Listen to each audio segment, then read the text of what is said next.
Donc, dans la dernière vidéo, je vous avais un petit peu expliqué les fondamentaux des adresses IP. On avait vu la commande ifconfig donc, et, euh, et on avait un système de coloration, voilà, qui nous permettait de récupérer les IP et de les colorier en rouge. Alors, je vous ai un peu expliqué d'une manière générale comment fonctionnaient les adresses IP et comment récupérer une adresse IP. Maintenant, je vais vous donner un peu plus de détails donc. Et au fur et à mesure des vidéos, je vais vous donner de plus en plus de détails qui vont vous révéler de nouvelles choses. En tout cas, là, on va s'intéresser au masque, aussi appelé masque de sous-réseau.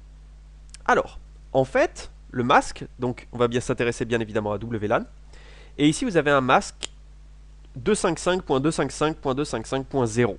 Alors, en fait, le masque de sous-réseau, son objectif, c'est d'identifier dans une adresse IP la partie qui correspond au nom du réseau et la partie qui correspond au nom de l'hôte.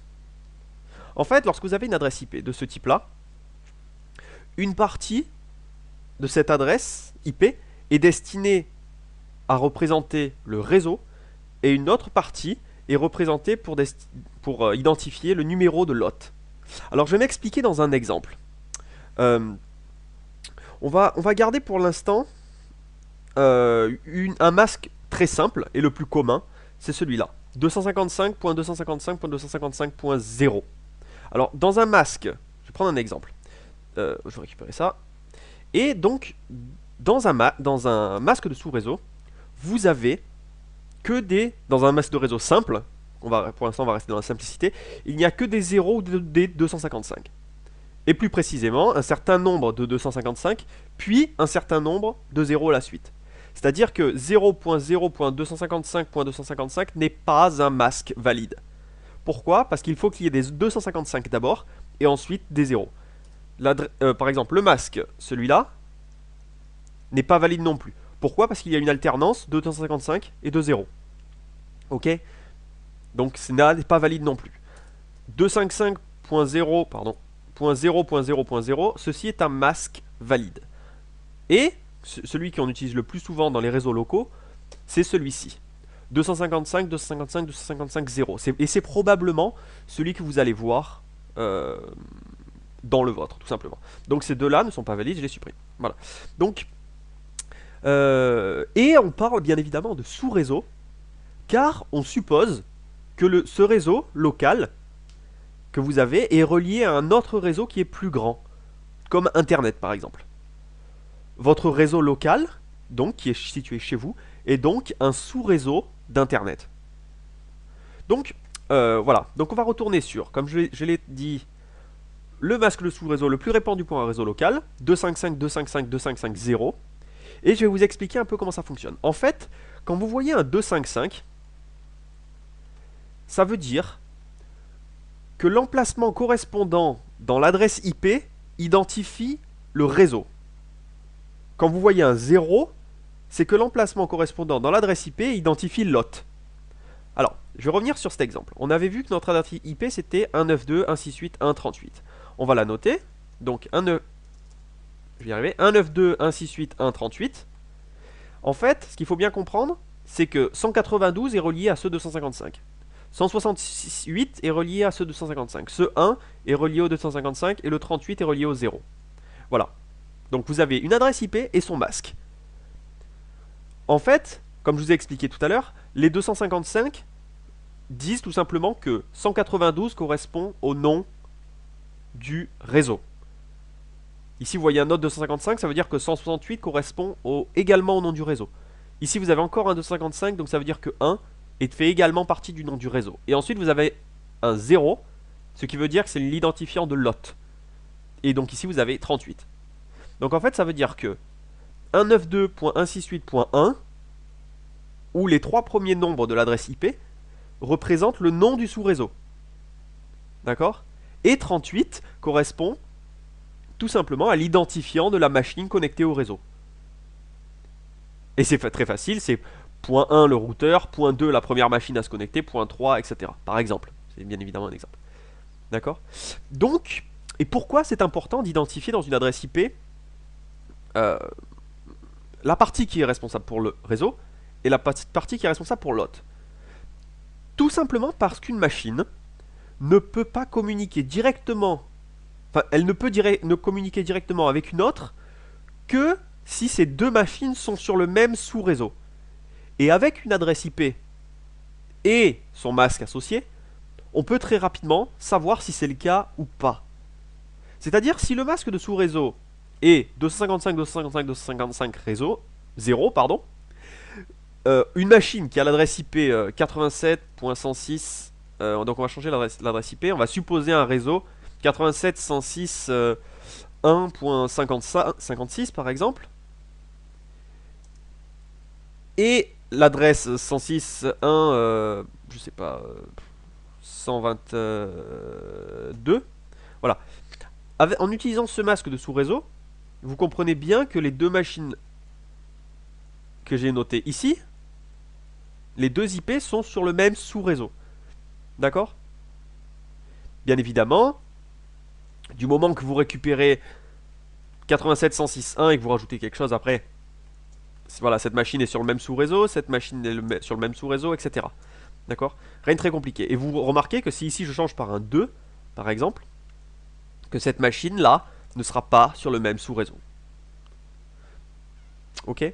Donc, c'est pour ça que maintenant, en gros, vous savez pourquoi il est indispensable aussi d'avoir le masque de sous-réseau en combinaison avec l'adresse IP.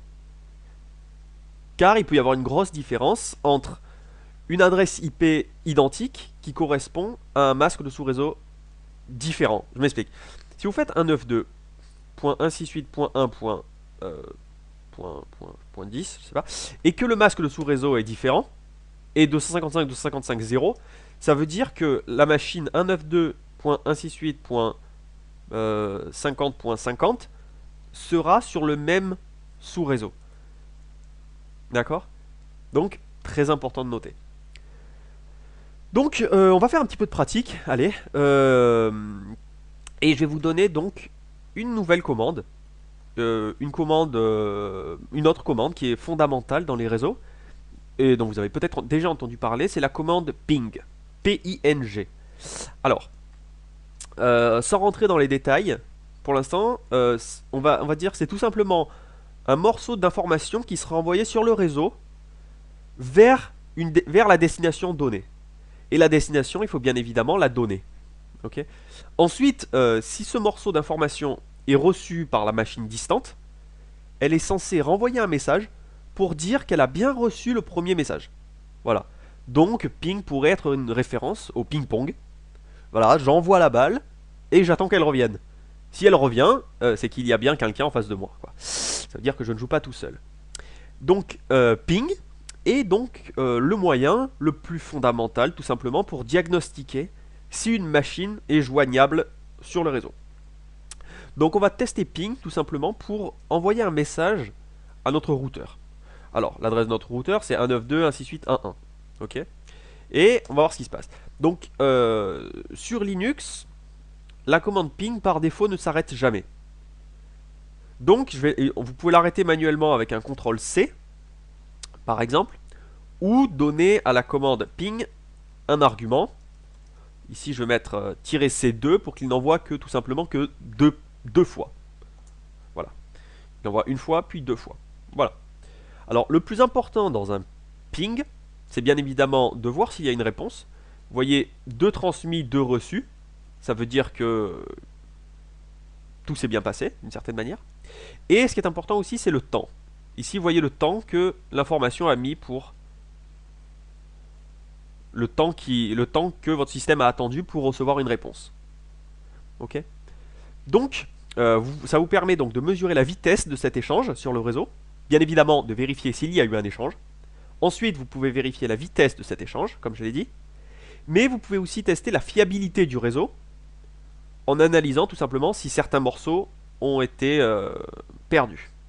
Ici, vous voyez. Pourcentage perdu. Ici, 2 sur 2, tout simplement.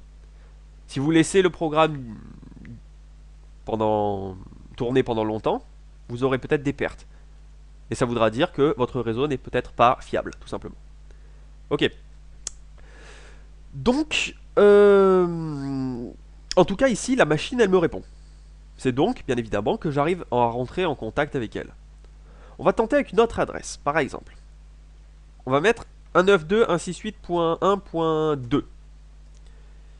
Ici, vous voyez 2 paquets transmis, 0 reçu. Alors j'aborderai les notions de paquets plus tard. Hein. Mais donc ici, vous voyez qu'il y a un problème. C'est que l'ordinateur n'est tout simplement pas accessible. Attention, s'il n'y a pas de réponse, ça ne veut pas dire que la machine n'existe pas. Car cette machine pourrait être programmée tout simplement pour ne pas répondre à la commande ping. D'accord? Donc, ce n'est pas obligatoire que cette machine n'existe pas. Si vous avez une réponse, c'est que cette machine existe. Si vous n'en avez pas, ça ne veut pas dire qu'elle n'existe pas. D'accord? J'espère que tout le monde a compris la logique. On va par exemple tenter de pinguer maintenant 127.0.0.1, dont je vous avais parlé dans la vidéo d'avant, voir si je suis joignable par moi-même. Et bien évidemment, je vais envoyer que 2 paquets. Voilà. Et vraisemblablement, je suis joignable par moi-même. Et ici, on peut noter la rapidité avec laquelle j'arrive à rentrer en contact avec moi-même. Ici, vous voyez 0,02 millisecondes. Et alors que si je regardais ma connexion avec le routeur, c'est entre 0,5 et 2 millisecondes. Donc vous voyez, c'est évidemment plus long de communiquer avec une machine de son sous-réseau qu'avec soi-même. D'accord? Ok. Donc vous voyez ici que c'est bien évidemment une machine locale. Ok. Donc maintenant, on va retourner un petit peu à la théorie. En fait, pour nous, les êtres humains, c'est assez difficile de retenir une suite de nombres, comme les adresses IP par exemple. Tout le monde utilise Internet, mais personne ne mémorise des adresses IP. Pourquoi? C'est parce que pour nous, c'est plus facile de mémoriser des mots ou des phrases ou des systèmes de référence plutôt associés aux lettres qu'aux chiffres. C'est pourquoi on a créé un système pour relier les adresses IP à quelque chose de plus facile à retenir. Ce système s'appelle DNS. DNS, donc, pour l'abréviation de Domain Name System. En fait, c'est un système qui permet donc de relier une adresse IP à quelque chose de plus facile à retenir. Donc, un nom de domaine, par exemple, pourrait être google.fr. Voilà. On va tenter de pinguer ce nom de domaine, puisque maintenant on a un nouveau verbe. Pinguer. Ok. Donc, pinguer google.fr pour voir ce qui se passe. Ici, vous voyez, tout se passe à merveille. Pourtant, je ne lui ai pas donné d'adresse IP. Parce que, grâce à DNS, alors bien sûr, je ne vais pas rentrer dans les détails sur les serveurs DNS maintenant, mais il faut bien se rendre compte que utiliser des chaînes de caractères comme des noms de domaine par exemple est possible et que la traduction se fait en adresse IP. D'accord? Donc, ici, DNS va transformer google.fr en 74.125.230.216. On peut donc se rendre compte que c'est encore plus long de rentrer en contact avec Google qu'avec son routeur. Ici, vous voyez 60 millisecondes. Et pour rentrer en contact avec le routeur, je vais le refaire. 192.168.1.1. Ici, vous voyez qu'il me faut que 1 milliseconde. Entre 1,5 et 2 millisecondes. Et 60 pour accéder à google.fr. Ok, donc vous voyez un petit peu l'échelle de valeur. Plus l'information va loin, plus le temps passe, tout simplement. C'est-à-dire que si vous allez juste, si l'information reste sur votre machine, c'est de l'ordre de 0,02 millisecondes. 1,5 millisecondes pour aller jusqu'au routeur et revenir. Et 60 millisecondes pour aller jusqu'au serveur de google.fr et revenir. Ok?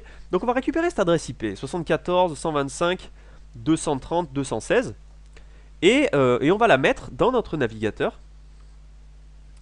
Et on va voir un peu ce qui se passe. Je vais tout simplement mettre l'adresse IP ici en haut. Et ici, vous vous rendez compte que finalement, je suis sur google.fr.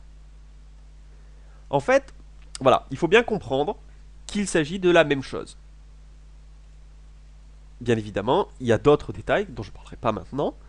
Mais en gros, voilà, là, cette association entre DNS et l'adresse IP. Donc, en fait, par exemple, pour revenir sur 127.0.0.1, on peut aussi faire référence avec l'appellation localhost, qui s'écrit de cette manière-là. En fait, ici, vous avez bien compris que ça, c'est ça. Et en fait, je vous ai dit que 127.0.0.1, ça, en fait, vous pouvez le remplacer par localhost. On va tester ça, localhost, et je vais faire un ping localhost. Et ici, vous voyez que c'est bien 127.0.0.1 et que le temps d'accès est infime. Voilà, donc vous pouvez utiliser localhost pour remplacer 127.0.0.1. Donc, ben voilà, c'était Bjornulf. Donc j'espère que ça vous a plu et je vous dis à très bientôt pour la suite.